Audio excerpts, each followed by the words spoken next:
Georges Brassens, à retrouver ce vendredi soir sur France 3 dans un documentaire qui lui est consacré, était originaire de Sète dans l'Hérault. Une région chère à son cœur. Mais il était également amoureux d'une autre partie de la France, où il avait acheté une grande maison. La suite après la publicité. Pour comprendre la poésie de Georges Brassens, il faut aller voir au-delà des lumières du music-hall et embrasser tout le parcours de ce La Fontaine du XXe siècle. Il a reçu le Grand Prix de poésie de l'Académie française en 1967.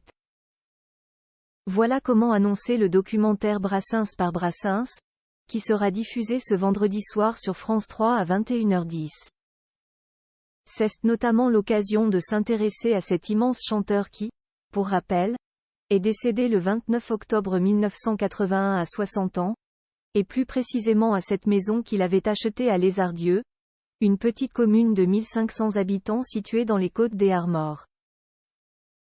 Il s'y rendait pour se reposer ou pour y trouver l'inspiration. On parle ici d'une sublime demeure située en bord de mer, qui dispose de 325 mètres carrés habitables et d'un terrain de plus de 5000 mètres carrés. Elle a été mise en vente en 2018.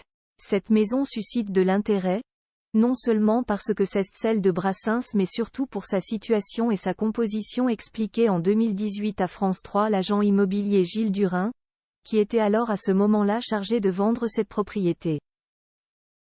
Les demandes de visite sont nombreuses et on peut dire que les choses avancent bien. Avait-il conclu ensuite.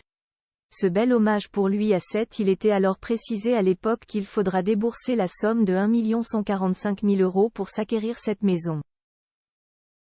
Pour rappel, Georges Brassens n'est pas originaire de la Bretagne.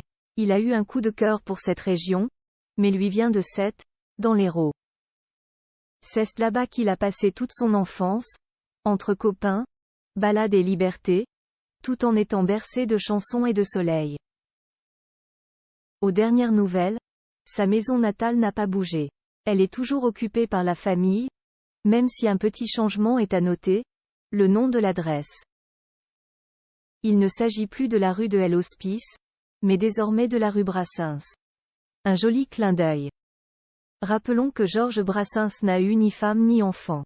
On sait en revanche qu'il a été amoureux de Jeanne Planche, qui avait 30 ans de plus que lui lorsqu'elle l'a hébergé chez elle à Paris et qui était surtout mariée à l'époque, puis de Jo Aeman, qu'il avait rencontré juste après la guerre en 1947. La suite après la publicité. La suite après la publicité.